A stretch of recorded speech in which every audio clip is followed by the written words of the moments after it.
أعوذ بالله من الشيطان الرجيم. بسم الله الرحمن الرحيم. وآية لهم الأرض الميتة أحييناها وأخرجنا منها حبا فمنه يأكلون وجعلنا فيها جنات من نخيل وأعناب وفجرنا فيها من العيون ليأكلوا من ثمره وما عملته أيديهم أفلا يشكرون. سبحان الذي خلق الأزواج كلها مما تنبت الأرض ومن أنفسهم ومما لا يعلمون. وآية لهم الليل نسلخ منه النهار فإذا هم مظلمون. والشمس تجري لمستقر لها ذلك تقدير العزيز العليم. والقمر قدرناه منازل حتى عاد كالعرجون القديم. لا الشمس ينبغي لها أن تدرك القمر ولا الليل سابق النهار وكل في فلك يسبحون. وآية لهم أنا حملنا ذريتهم في الفلك المشحون وخلقنا لهم من مثله ما يركبون وإن نشأ نغرقهم فلا صريخ لهم ولا هم ينقذون إلا رحمة منا ومتاعا إلى حين. صدق اللہ العظیم.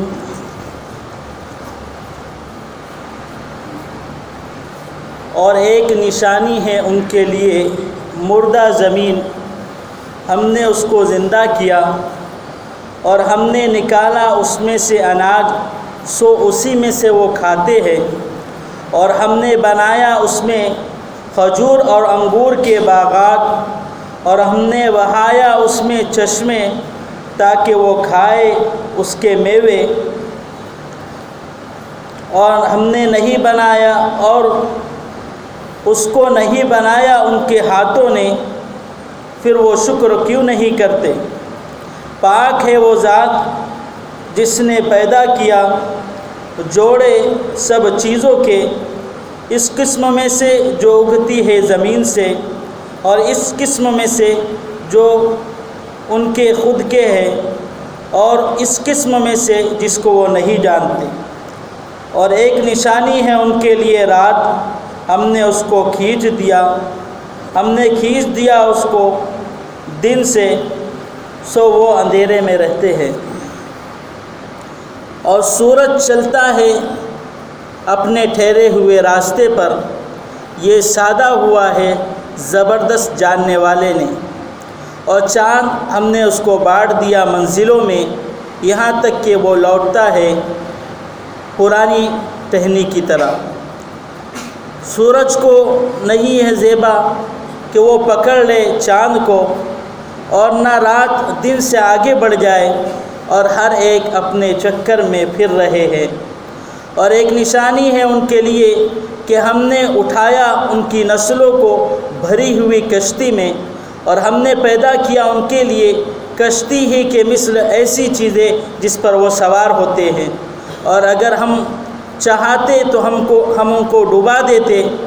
پھر ان کی فریاد کو کوئی نہیں پہنچتا اور نہ ان کو کوئی چھڑاتا، مگر یہ ہماری مہربانی ہے اور کام چلانا ہے ایک مدت تک. محترم بزرگوں، ان آیتوں میں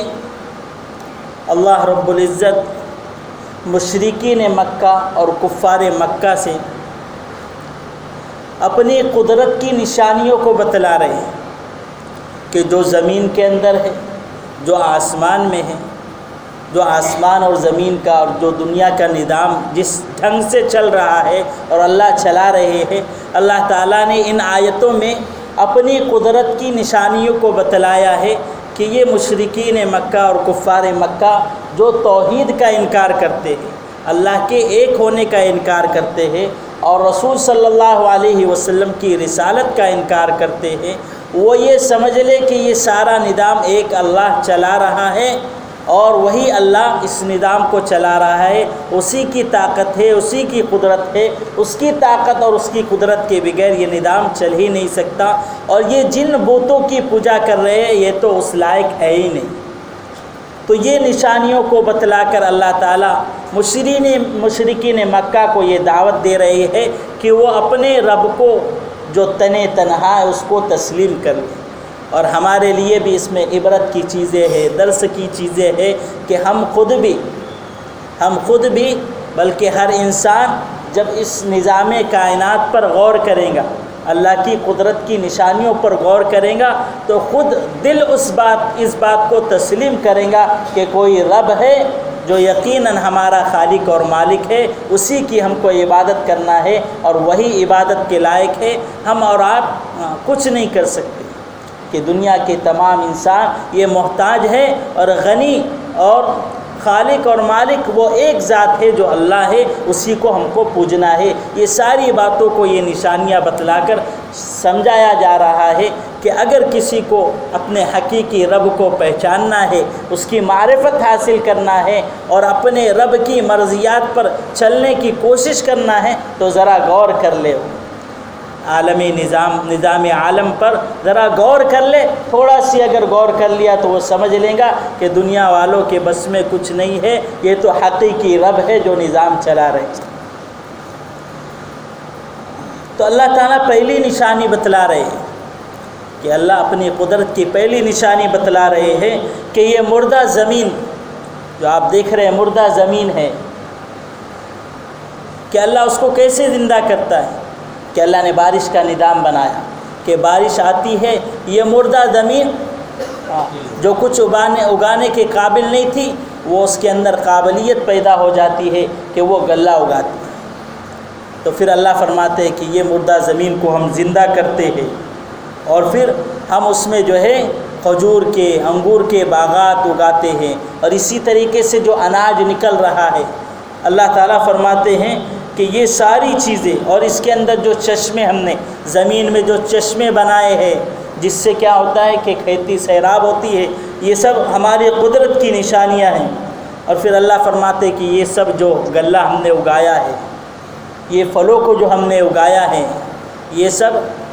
اس سے انسان فائدہ اٹھا رہا ہے، یہ انسانوں کے فائدے کے لیے بنایا ہے، اور یہ ہم ہی کر سکتے ہیں۔ کسی کے بس میں نہیں ہے کہ اناج اگا پائے،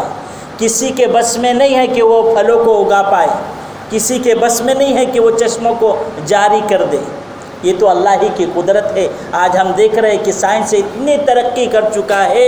کئی کوششیں کی گئی کہ مصنوعی بارش ہو، سارے پیسے روپیے سب کچھ خرچ کر دیے لیکن کچھ ہو نہیں پایا۔ تو انسان یہاں کا اس کی صلاحیت اور اس کی استعداد کچھ بھی نہیں ہے، کچھ بھی حقیقت نہیں رکھتی ہے کہ اللہ کا جو ایک نظام ہے اس میں کچھ بھی دخل اندازی دے سکے اور کچھ بھی اپنی عقل کو دوڑا سکے۔ تو مصنوعی بارش کا نظام بنایا گیا، لیکن وہ بھی بے سود ہے، بے معنی ہے، کہ جتنی بارش اس سے زیادہ اس پر روپیے خرچ، اور وہ بارش بھی کوئی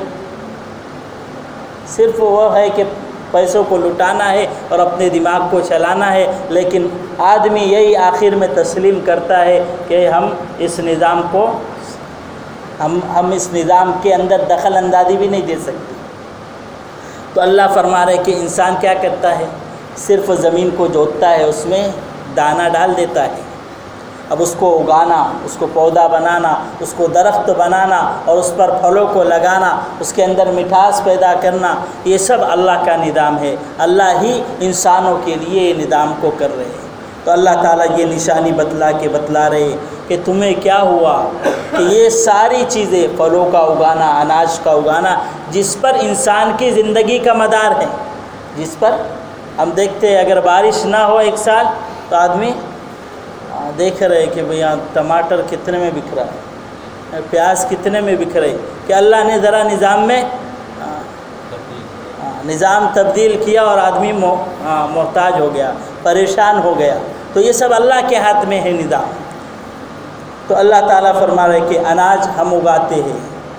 اس کا پودا اگانا، اس میں پھل لگانا، اناج کو اگانا، یہ سب ہماری قدرت میں ہے۔ انسان تو صرف کیا کرتا ہے، بیج ڈال دیتا ہے، پانی ڈال دیتا ہے، وہ خود یہ کرتا ہے کہ اب یہ نظام جو ہے، شمسی نظام، قمری نظام اور بارش کا نظام، اب یہ تو جو نظام وہ چلا رہا ہے وہی کرے گا کہ اس کو پھل کو میٹھا ہونا ہے، کڑوا ہونا ہے، کھٹا ہونا ہے، اس کو کتنا بڑا ہونا ہے، اس کی سائز کتنی ہو،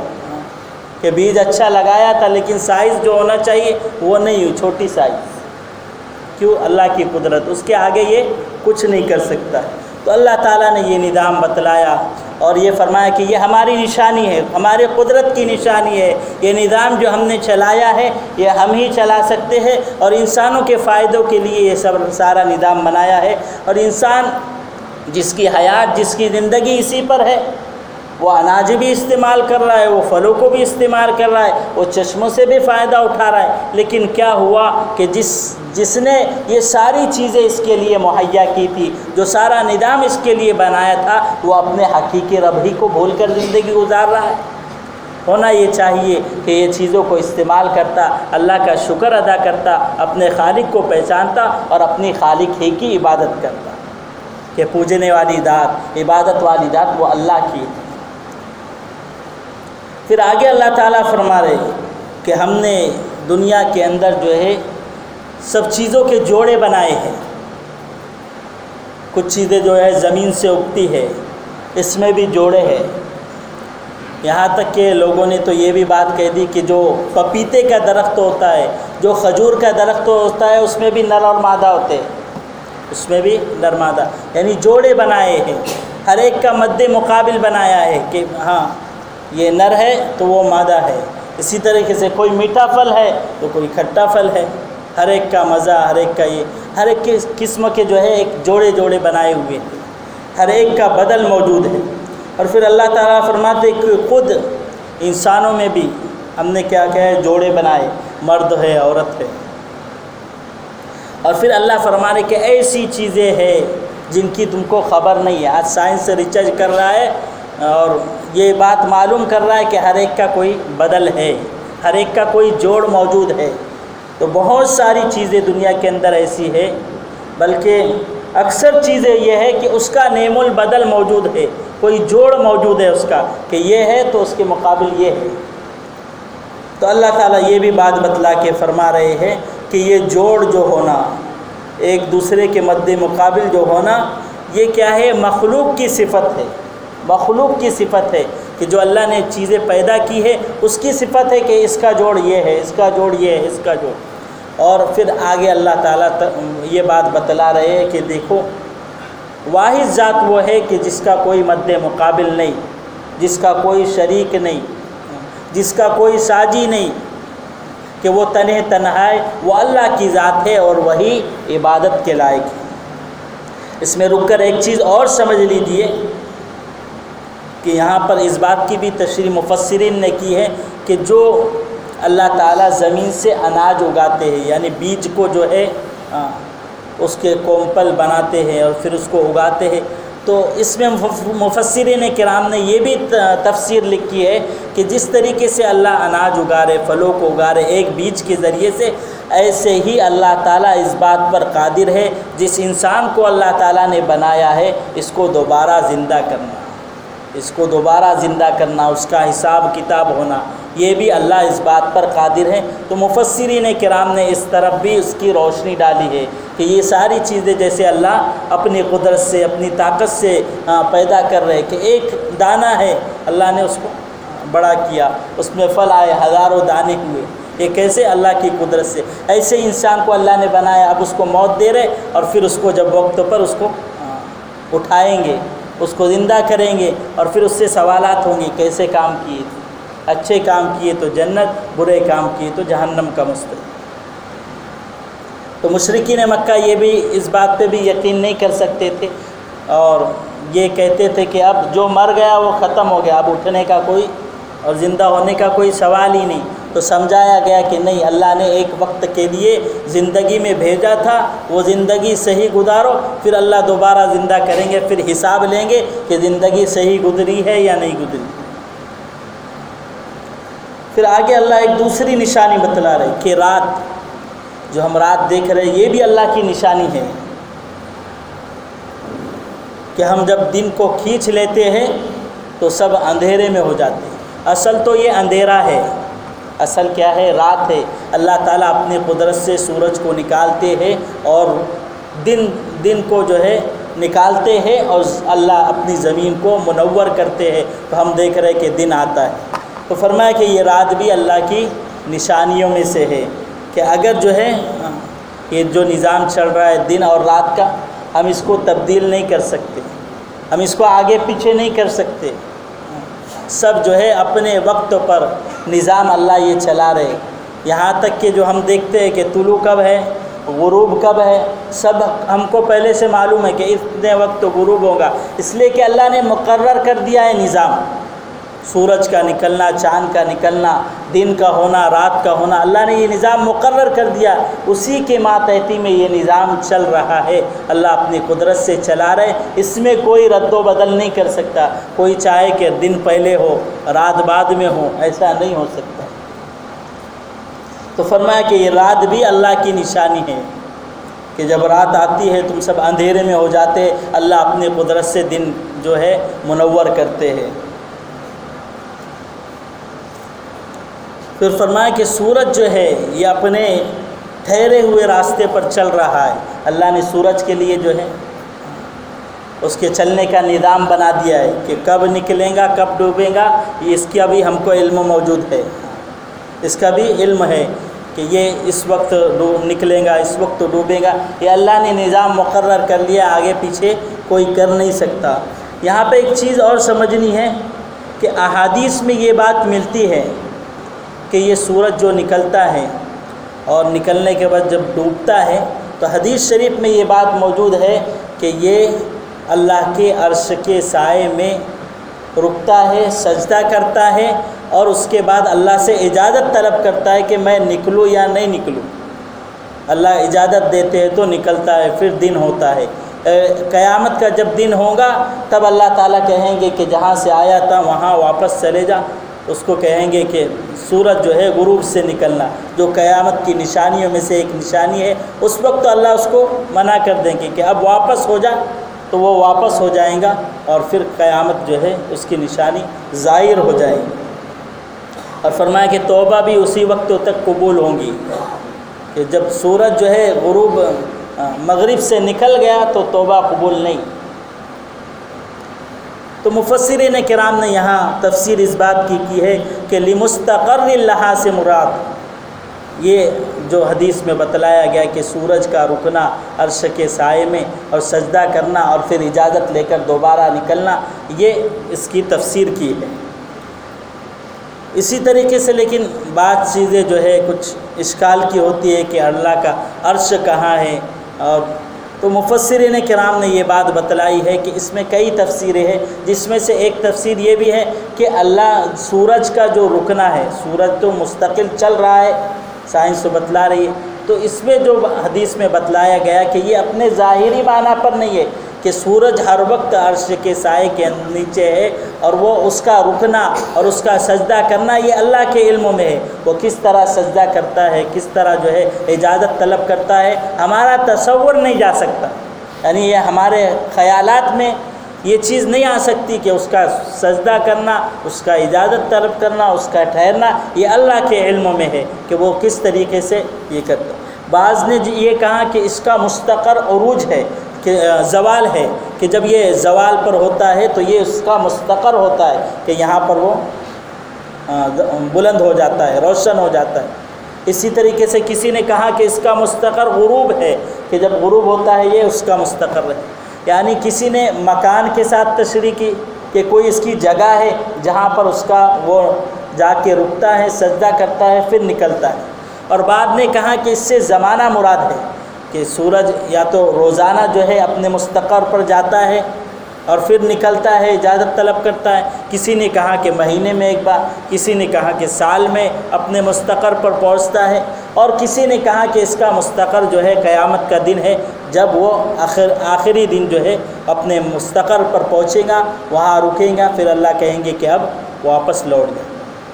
تو یہ ساری ہی تفسیریں اس میں آ سکتی ہیں، ساری ہی تفسیریں اس میں آ سکتی ہے کہ یہ جو ہے سورج کا چلنا، سورج کا چلنا اپنے ٹھہرے ہوئے راستے پر، اور یہ اللہ نے نظام بنا دیا ہے، وہ کب چلے گا، کب ڈوبے گا، کب نکلے گا، اور اس میں کوئی تبدیلی نہیں کر سکتا، نہ ایک سیکنڈ کی تبدیلی ہو سکتی ہے،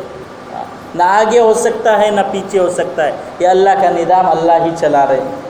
انسان کا کوئی اس میں دخل نہیں۔ تو فرمایا کہ یہ سورج کا نکلنا بھی اللہ کی نشانی ہے، اس کو دیکھ کر سمجھ لے کہ کوئی نظام چلا۔ ہم تھوڑا بہت اپنے گھروں کا کچھ نظام چلاتے ہیں تو اس میں تو 19-20 ہو ہی جاتا ہے۔ ہر معاملے میں انسان جو ہے اس بات سے خالی نہیں ہے کہ اس سے کمی بیشی ہو، آگے پیچھے ہو، یہ سارا نظام اس کے ساتھ لگا ہوا ہے کہ وہ آگے پیچھے ہوتا ہے، دھوکہ کھاتا ہے، لیٹ ہوتا ہے، یہ سارے اس کا نظام جو ہے آگے پیچھے ہو ہی جاتا ہے کہ آج ایسا ہو گیا، آج میں صحیح نہیں پہنچا، آج وقت پہ نہیں پہنچا۔ تو یہ سارے اعذار یہ انسانوں کے ساتھ ہے، لیکن واحد اللہ کی ذات ہے کہ جو اپنا نظام مستقل برابر اپنے وقت پر چل رہا ہے، اس میں نہ تاخیر ہوتی ہے نہ آگے پیچھے ہوتا ہے۔ اسی طرح بتلا رہے کہ چاند بھی اللہ کی نشانی ہے کہ ہم نے اس کے لیے منزلیں مقرر کر دی ہے، منزلوں میں بانٹ دیا ہے۔ اس کے متعلق بھی جو ہے بتلایا گیا ہے مفسرین نے کہ چاند کی بھی منزلیں ہیں، وہ اپنی منزلوں کے تحت جو ہے چل رہا ہے، اور پھر فرمایا کہ وہ پرانی ٹہنی کی طرح لوٹ آتا ہے، یعنی جو ہے 28 دن اس کی 28 منزلیں، مفسرین نے بتلایا کہ اس کی 28 منزلیں ہیں، 2 دن جو ہے چاند غائب رہتا ہے، 2 دن چاند غائب رہتا ہے، 28 منزلیں وہ اپنی طے کرتا ہے، پھر وہ چھوٹا ہوتا ہے، بڑا ہوتا ہے، پھر آخر میں جو ہے ایک کمان کی طرح ہو جاتا ہے۔ اسی کو کہا کہ پرانی ٹہنی کی طرح واپس لوٹ آتا ہے، پھر بڑھنا شروع ہوتا ہے، پھر گھٹنا شروع۔ یہ اللہ کا نظام ہے چاند کا بھی، اس میں بھی کوئی رد و بدل نہیں کر سکتا۔ پھر آگے اللہ فرماتے ہیں کہ سورج کو یہ دیبا نہیں کہ وہ چاند کو پکڑ لے، اور رات کو یہ زیبا نہیں کہ وہ دن سے پہلے دن سے آگے آ جائے، ہر ایک اپنے نظام کے اعتبار سے چل رہے۔ تو یہ بھی اللہ کی قدرت کی نشانی، اس میں کوئی تبدیلی نہیں، کوئی آگے پیچھے نہیں۔ اسی طریقے سے فرمایا کہ ایک نشانی یہ ہے کہ ہم نے ان کی نسلوں کو بھری ہوئی کشتی میں سوار کیا ہے۔ اللہ جل نے جو کشتی کا نظام بنایا ہے، کشتی کا نظام جو سمندر پر مسخر ہے، اور اپنے سارے سامان کو جو ہے ایک دیش سے دوسرے دیش، ایک ملک سے دوسرے ملک جو لے جایا جاتا ہے سامان، یہ اللہ اپنی قدرت سے کر رہے ہیں۔ اللہ نے اپنی قدرت سے انسانوں کو دماغ دیا اور اس کے لیے سمندر کو مسخر کر دیا کہ وہ کشتیاں بناتا ہے اور کشتیاں چلاتا ہے۔ اور اسی طریقے سے اللہ فرماتے کشتیوں کے علاوہ بھی ہم نے اس کے سوار ہونے کے لیے چیزیں بنائی ہیں۔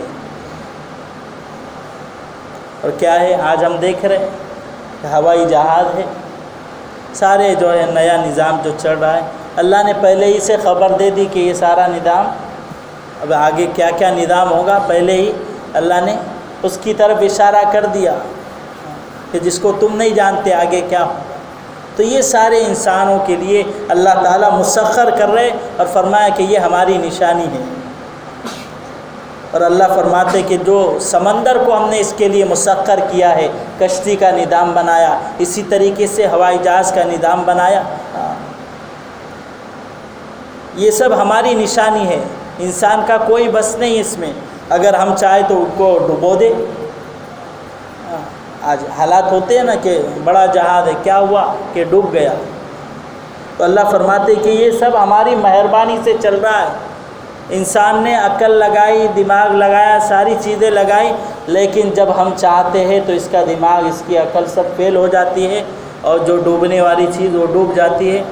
آج تک کئی جو ہے جہازوں کا لوگ پتہ لگا رہے، کہاں ڈوبا، کدھر گیا تھا، کہاں کہ لوکیشن یہاں تھا، پھر یہاں سے وہاں گیا، وہاں پتہ گیا، کہاں چلے گیا پتہ نہیں، آج تک معلوم نہیں پڑا،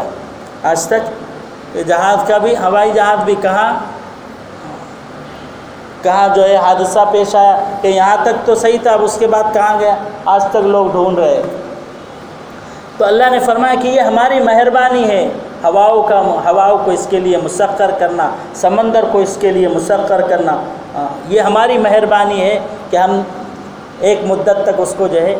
اس سے کام چلانے کے لیے، فائدہ اٹھانے کے لیے اس کے لیے، لیکن کبھی کبھی اللہ کیا کرتے ہیں، اپنا نظام قدرت بتلاتے کہ انسان کے بس میں کچھ نہیں ہے، ہم جو چاہے وہی ہوتا ہے۔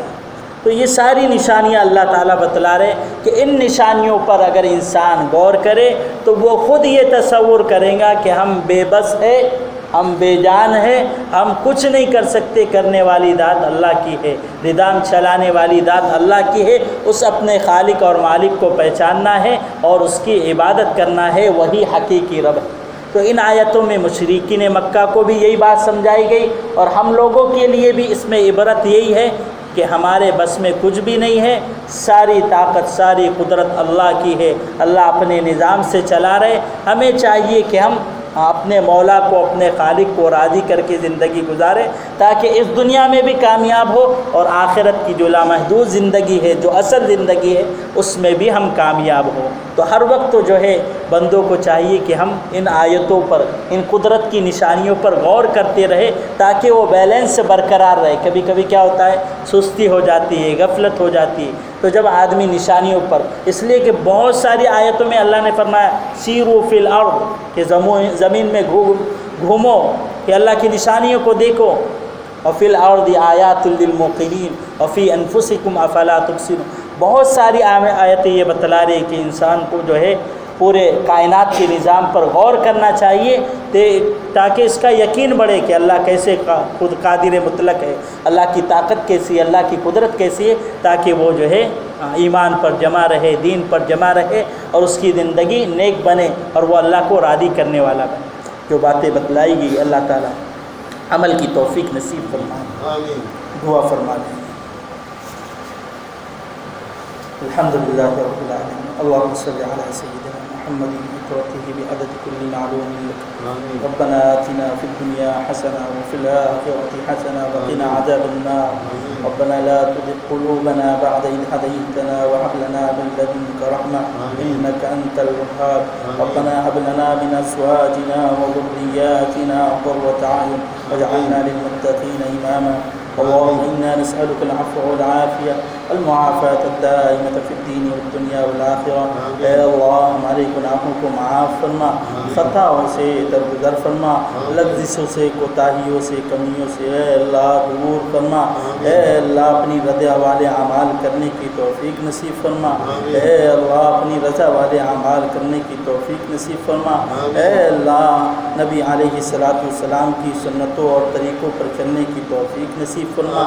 آپ کے حکموں پر چلنے کی توفیق نصیب فرما۔ اے اللہ جن باتوں سے آپ ناراض ہوتے ہیں، جن کاموں سے آپ ناراض ہوتے ہیں، اے اللہ وہ کام جو اے اللہ نبی کی سنت کے، نبی کے طریقے کے خلاف ہے، ان کاموں سے بچنے کی توفیق نصیب فرما۔ اے اللہ یہ مجلس بہت قیمتی ہے، اے اللہ اس کی قیمت، اے اللہ اس کی قیمت، اس کی قدر کرنے کی توفیق نصیب فرما۔ اے اللہ جو قرآن اے اللہ آپ کا کلام ہے، ہمیں سمجھنا ہے، اس پر عمل کرنا ہے۔ اے اللہ اس کے سمجھنے کے لیے، اے اللہ اس کے سمجھنے کے لیے ہمیں توفیق نصیب فرما۔ اے اللہ اپنے کلام کو سمجھنے کے لیے اے اللہ اوقات نکالنے کی، وقت نکالنے کی، اور اس پر عمل کرنے کے لیے ہمیں قبول فرما۔ اے اللہ اپنے پیغامات کو صحیح سمجھا دے، صحیح عمل کرنے کی توفیق نصیب فرما۔ اے اللہ جو مانگا ہے اپنی شان کے مطابق، اے اللہ اپنی بساط کے مطابق مانگا ہے، اے اللہ اپنی شان کے مطابق نصیب فرما۔ سرکار دو عالم صلی اللہ علیہ وسلم نے جتنی خیر کے لائن کی دعائیں مانگی ہے، اس میں ہمارا اور پوری امت کا حصہ نصیب فرما۔ جن شرور سے بچنے کے لیے کہا ہے، ان سے ہمیں اور ساری امت کو بچنے کی توفیق نصیب فرما۔ وصلی اللہ تعالی علی خیر خلق محمد و آلہ و صحبہ اجمعین برحمتک یا